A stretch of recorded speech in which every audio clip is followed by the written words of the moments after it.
Au début des années 1990, une chose est à peu près certaine de l'expansion de l'univers. Il pourrait avoir une densité assez d'énergie pour arrêter son expansion et il pourrait avoir si peu densité d'énergie qu'il ne cessera jamais en expansion, mais la gravité était certaine de ralentir l'expansion avec le temps. Certes, le ralentissement n'a pas été observé, mais, en théorie, l'univers a dû ralentir. L'univers est plein de la matière et la force d'attraction de la gravité tire toute la matière ensemble.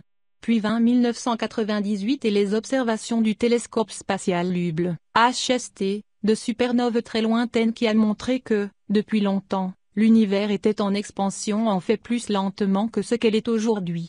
Ainsi, l'expansion de l'univers n'a pas été ralentie en raison de la gravité, comme tout le monde pensait, il a été accéléré. Personne ne devrait cela, on ne savait pas comment l'expliquer. Finalement, les théoriciens sont venus avec 3 sortes d'explications. Peut-être qu'il était le résultat d'une version longue mise au rebut de la théorie d'Einstein de la gravité, qui contenait ce qu'on appelait une constante cosmologique. Peut-être il y avait une drôle de fluide d'énergie que l'espace remplit. Peut-être qu'il y a quelque chose de mal avec la théorie d'Einstein de la gravité et une nouvelle théorie pourrait inclure une sorte de champ qui crée cette accélération cosmique. Ne savent théoriciens pas ce que l'explication correcte est, mais ils ont donné la solution un nom. Elle est appelée énergie sombre. Qu'est-ce que dark energy? Plus est inconnu que l'on sait. Nous savons à quel point l'énergie sombre, il est parce que nous savons comment elle affecte l'expansion de l'univers. À part cela, il est un mystère complet. Mais il est un mystère important. Il se trouve qu'environ 68% de l'univers est l'énergie sombre. La matière noire représente environ 27%. Le reste, tout sur la Terre, tout jamais observé avec tous nos instruments, toute la matière normale, ajoute à moins de 5% de l'univers. Venez y penser, peut-être il ne devrait pas être appelé normal question du tout, car il est une petite fraction de l'univers. Une explication de l'énergie sombre est qu'il est une propriété de l'espace. Albert Einstein a été la première personne à se rendre compte que l'espace vide est rien. L'espace a des propriétés étonnantes, dont beaucoup commencent tout juste à être compris. La première propriété que Einstein a découvert est qu'il est possible de plus d'espace pour venir à existence. Ensuite, une version de la théorie de la gravité d'Einstein, la version qui contient une constante cosmologique, fait une seconde prédiction, espace vide peut posséder sa propre énergie. Parce que cette énergie est une propriété de l'espace lui-même, il ne serait pas dilué ou augmente l'espace. Comme plus d'espace entre en existence, plus de cette énergie de l'espace apparaîtrait.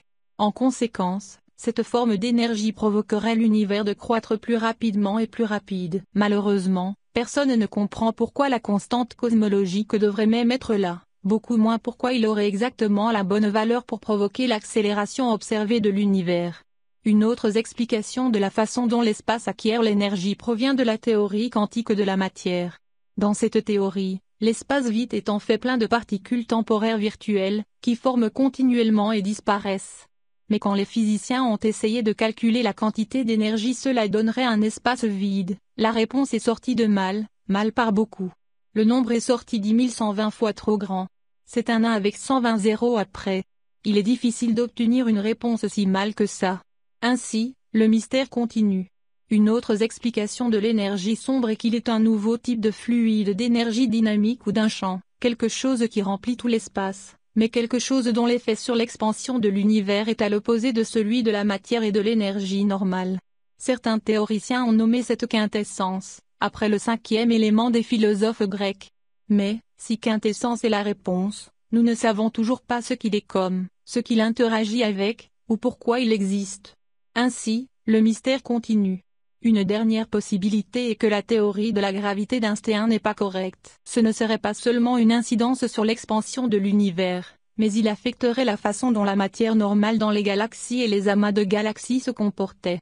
Ce fait fournirait un moyen de décider si la solution au problème de l'énergie sombre est une nouvelle théorie de la gravité ou non. On a pu observer comment les galaxies se rassemblent en grappes. Mais si elles ne tournent qu'une nouvelle théorie de la gravité est nécessaire, quel genre de théorie serait-il?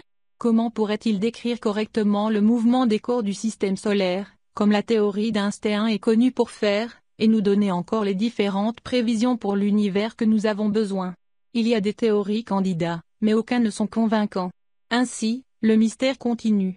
La seule chose qui est nécessaire pour départager les possibilités d'énergie sombre, une propriété de l'espace, un nouveau fluide dynamique, ou une nouvelle théorie de la gravité, et plus de données, de meilleures données.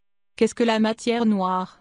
Befitting a theoretical model of the composition of the universe to the combined set of cosmological observation, scientists have come up with the composition have described above, 68% dark energy, 27% dark matter, 5% normal matter.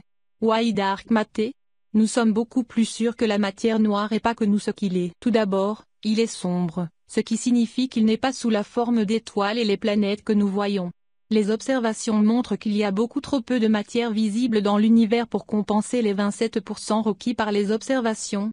En second lieu, il est sous la forme de nuages sombres de la matière normale, la matière composée de particules appelées baryons. Nous le savons parce que nous serions en mesure de détecter les nuages baryoniques par leur absorption du rayonnement traversant. Troisièmement, la matière noire n'est pas l'antimatière, parce que nous ne voyons pas les rayons gamma uniques qui sont produits lorsque l'antimatière annihile avec la matière. Enfin, nous pouvons écarter les grands trous noirs de taille galaxie sur la base du nombre de lentilles gravitationnelles que nous voyons. De fortes concentrations de matière qui passent la lumière de courbure près d'eux des objets plus loin. Cependant, à ce stade, il y a encore quelques possibilités de matière noire qui sont viables. Matière baryonique pourrait encore faire la matière noire si elle était tous liée dans les naines brunes ou en petits morceaux, denses d'éléments lourds. Ces possibilités sont connues comme des objets halo compacts massifs, ou MACHO. Mais l'opinion la plus répandue est que la matière noire n'est pas baryonique du tout, mais il est composé d'autres particules, plus exotiques comme action ou particules massives interagissant faiblement.